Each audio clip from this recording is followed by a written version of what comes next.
Salut à tous. Paul Samuelson, prix Nobel d'économie, avait pour habitude de dire: l'investissement n'est pas fait pour être excitant.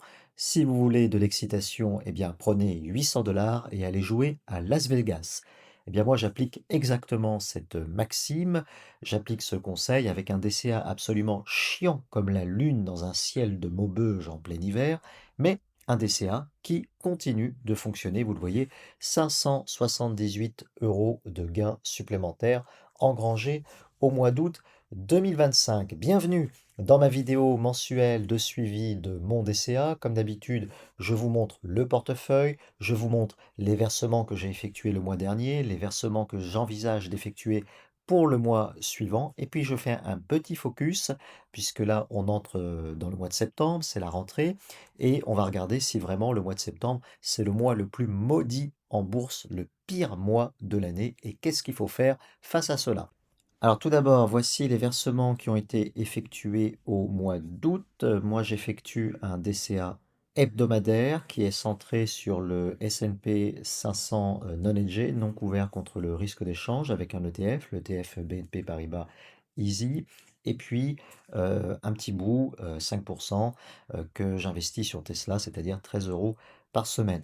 Donc comme je fais un DCA hebdomadaire sur la base de 4 semaines par mois, donc ça fait 8 versements. Le versement cible sur Tesla, c'est 13 €. Le versement cible sur l'ETF S&P 500, c'est 250 €. Cependant, je ne peux pas toujours faire 250 € puisque la part de l'ETF est d'environ 27,50 €, 28 € selon la variation. Et comme j'investis sur PEA, je ne peux pas faire du fractionnement d'ETF. Et donc, c'est pour ça que mon versement sur ETF varie chaque semaine. Il a été par exemple de 246 € le 4 août, mais il a été de seulement 222 € le 18 août. Le tout premier versement que vous voyez là en haut, le 4 août, 13,80 €. En fait, c'est mon safeback, mon cashback de carte bancaire qui est investi. Donc, c'est un versement supplémentaire. C'est pour ça qu'il y a 9 versements et non 8. Je le compte quand même comme un versement, même si c'est de l'argent gratuit qui me tombe du ciel, hein, de la carte bancaire. Je le compte quand même comme un versement pour ne pas fausser la performance du portefeuille. Donc je le compte comme si ça venait de ma poche. Donc ce DCA a été commencé en janvier 2024. Pour le moment, les gains cumulés sont de 3 185 € donc depuis janvier 2024. Le rendement annualisé moyen de chaque versement que l'on peut calculer sur Google Sheet ou Excel avec la fonction XIR. J'ai d'ailleurs fait une vidéo spéciale qui explique comment faire le calcul. Ce rendement annualisé moyen donc de chacun des versements ressort aujourd'hui à 14,96%. Il est en légère baisse par rapport au mois dernier où il était 15,7 environ. Donc ça, c'est tout à fait logique, sachant que la moyenne historique des marchés sur S&P 500, c'est plutôt entre 7% et 10%. Donc logiquement, en régime de croisière, au fur et à mesure que mon DCA va vieillir, on devrait plutôt se situer entre 7 et 10%, c'est-à-dire revenir à la moyenne des marchés. Mais bon, pour le moment, on est à 14,96% de rendement moyen pour chacun des versements qui a été effectué dans le cadre de ce DCA.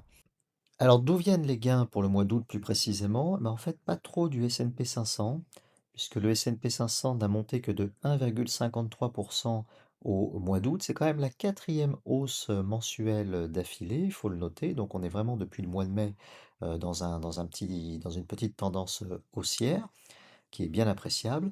Non, la hausse que j'ai constatée, elle vient surtout de Apple, puisque j'ai une grosse position Apple sur mon portefeuille, environ 10%, 10-11% de mon portefeuille, c'est Apple. Et au mois d'août, on a eu une hausse de 11% sur Apple. Donc c'est surtout ça, hein, qui a tiré à la hausse ma performance sur le mois d'août, plus que les ETF S&P 500. J'ai également eu une petite position Tesla, puisque je fais un DCA sur Tesla, mais pour le moment, ma position est toute petite, hein, sur Tesla. Tesla, au mois d'août, ça a été assez bon, plus 4,65%. Donc ça aussi, ça a tiré à la hausse la performance. En revanche, ce qui a un petit peu joué à la baisse sur la performance, bah, c'est toujours le dollar. Le dollar qui a encore un petit peu baissé au mois d'août d'environ 1 ou 2%. Voilà, donc le dollar est toujours sur un rythme baissier assez conséquent. Je pense qu'on arrive au bout quand même du cycle de baisse du dollar et c'est pourquoi j'ai réorienté mon DCA vraiment sur du S&P 500 non hedgé, non couvert contre le risque de change. Je vous remontre rapidement le portefeuille. Donc, je suis à 81,8% sur des ETF et EPCVM, essentiellement du S&P 500, hein. Je suis investi quasiment exclusivement sur le marché américain. Donc, au niveau des ETF S&P 500, je suis à plus de deux tiers, hein, 67,7% sur des purs ETF. J'ai mis en jaune ce sur quoi mon DCA était actif, donc c'est le BNP Paribas Easy non hedgé qui représente à lui tout seul 54,7% de mon portefeuille. J'ai également un petit bout de BNP Paribas Easy hedgé dont j'aimerais bien me débarrasser, mais malheureusement il y a de la plus-value latente dessus et je l'ai sur compte titre et donc c'est pas le moment de le vendre. Mais peut-être qu'un jour, si il y a une opportunité de marché qui se présente, si je peux compenser avec des moins-values, je m'en débarrasserai et je remettrai tout sur le PEA et sur le BNP Paribas Easy Non-NG.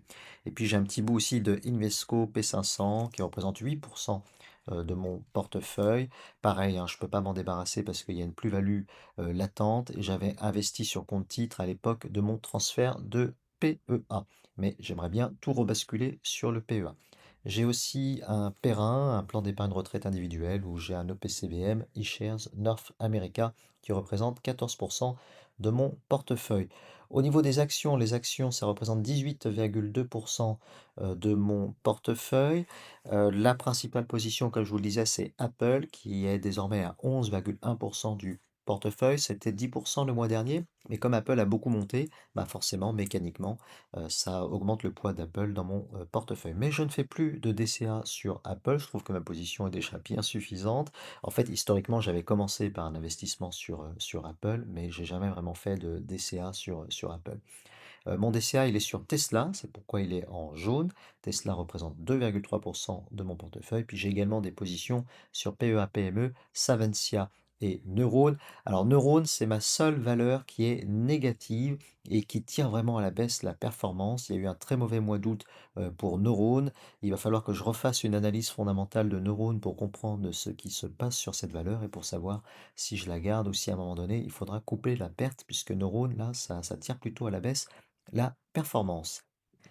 Donc voici les versements qui sont prévus pour septembre. Donc je ne change rien pour le mois de septembre. Je reste fidèle à mes convictions, essentiellement donc un investissement sur S&P 500, 250 euros par semaine et 5%, c'est-à-dire 13 euros par semaine sur Tesla jusqu'à ce que j'arrive à me construire une belle position sur Tesla, plus mon saveback carte bancaire sur Tesla en début de mois. Voilà ce qui est prévu pour le mois de septembre 2025.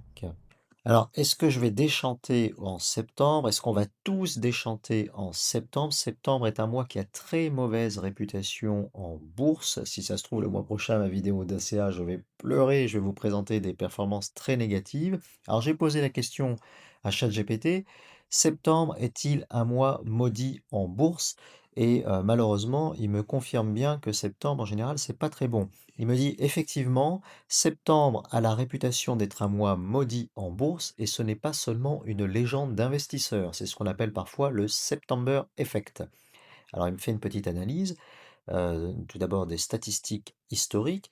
Donc il me dit que sur le S&P 500, indice phare américain, les données depuis 1928 montrent que septembre est en moyenne le pire mois de l'année. Rendement moyen négatif d'environ 1%, alors que la plupart des autres mois affichent un rendement légèrement positif. Ceci dit, si on perd juste 1% au mois de septembre prochain, ça m'ira très bien. Alors, il nous dit aussi que le phénomène se retrouve aussi sur d'autres marchés boursiers, Europe, Asie, même si c'est moins marqué. Bon, ça m'arrange pas parce que moi je suis surtout sur le marché américain. Comparaison avec les autres mois, en moyenne, septembre est le plus faible, moyenne négative, alors que la plupart des autres mois sont légèrement positifs. Sur les 40 pires mois boursiers, tous mois confondus, 9 sont des mois de septembre, c'est le record. Alors, est-ce qu'il y a des explications? Oui, il n'y a pas une cause unique, mais plusieurs facteurs qui se combinent. Tout d'abord, des facteurs psychologiques. Beaucoup d'investisseurs connaissent cette mauvaise réputation, ce qui peut renforcer l'effet par anticipation. C'est-à-dire qu'il y en a beaucoup qui savent que septembre va être mauvais, donc ils vendent fin août et ils reviennent sur les marchés un petit peu plus tard en octobre. Deuxième explication, des flux de liquidités. Septembre correspond souvent à la fin des vacances d'été. Les investisseurs institutionnels, les fonds, les banques rééquilibrent leur portefeuille, ce qui peut entraîner des ventes. Troisième explication, la fiscalité. Aux États-Unis, certains investisseurs particuliers vendent à l'approche de la clôture fiscale pour compenser des plus-values. J'aurais tendance plutôt à croire à cette troisième explication. Et puis quatrième explication, macroéconomique. Statistiquement, c'est aussi une période où tombent beaucoup de chiffres économiques, l'emploi, la croissance, l'inflation, qui peuvent raviver des inquiétudes après la torpeur estivale. Ça, je trouve pas ça très convaincant. Moi, je pense que c'est plutôt la fiscalité et la fin des vacances, le besoin de liquidité, qui peuvent expliquer que le mois de septembre, en général, sont des mois pas très bons. Alors, il nous dit aussi, ChatGPT, de faire attention aux biais d'interprétation. Même si la moyenne historique est négative, la dispersion est énorme. Certains mois de septembre ont été excellents et d'autres ont été catastrophiques. Ce n'est pas une règle gravée dans le marbre. Les pires mois de septembre, on a eu en 1931 moins 30%, mois le plus catastrophique jamais enregistré sur le S&P 500. On a eu en 1974 moins 10,4%, en 2008 moins 9,4% et en 2022 moins 9,3%. Mais il y a eu aussi de très bons mois de septembre. En 2010, plus 8,8%, c'est le meilleur mois de septembre depuis 71 ans. Et on trouve aussi d'autres mois de septembre positifs, mais moins spectaculaires, par exemple en 1954, avec 2,7%. Moralité, qu'est-ce que je vais faire moi personnellement? Eh ben, je décide d'ignorer totalement cette réputation du mois de septembre. Finalement, on ne sait pas si ça va monter, si ça va baisser. Tout ce qu'on sait, c'est qu'au mois de septembre 2025, il y aura très probablement une baisse des taux d'intérêt directeurs de la Fed. Donc, il est possible que les marchés baissent, selon le vieil adage, acheter la rumeur et vendre la nouvelle, hein, puisque les marchés ont monté au mois d'août, justement dans la perspective de cette baisse des taux d'intérêt qui devrait se confirmer au mois de septembre. Donc il est possible qu'on ait un mois de septembre un petit peu compliqué puisque toutes les bonnes nouvelles sont déjà dans les cours, mais il est aussi tout à fait possible qu'on ait un super mois de septembre et qu'on ait une cinquième hausse mensuelle d'affilée sur la bourse américaine. Bref, on ne sait pas et quand on ne sait pas, la meilleure méthode d'investissement selon moi, c'est le DCA. Investir toujours selon la même fréquence avec le même montant sur les mêmes actifs. Voilà ma méthode. Cette vidéo n'est absolument pas un conseil en investissement. Chacun est libre. Et chacun doit faire ses propres recherches pour définir sa méthode d'investissement. Je ne fais que documenter ce que personnellement je fais. Si vous souhaitez continuer de suivre mon DCA et si vous n'êtes pas déjà abonné, eh bien abonnez-vous. Comme ça, on se retrouvera plus facilement la prochaine fois. Je vous remercie de m'avoir suivi jusqu'au bout et puis je vous dis à bientôt pour une prochaine vidéo. Ciao!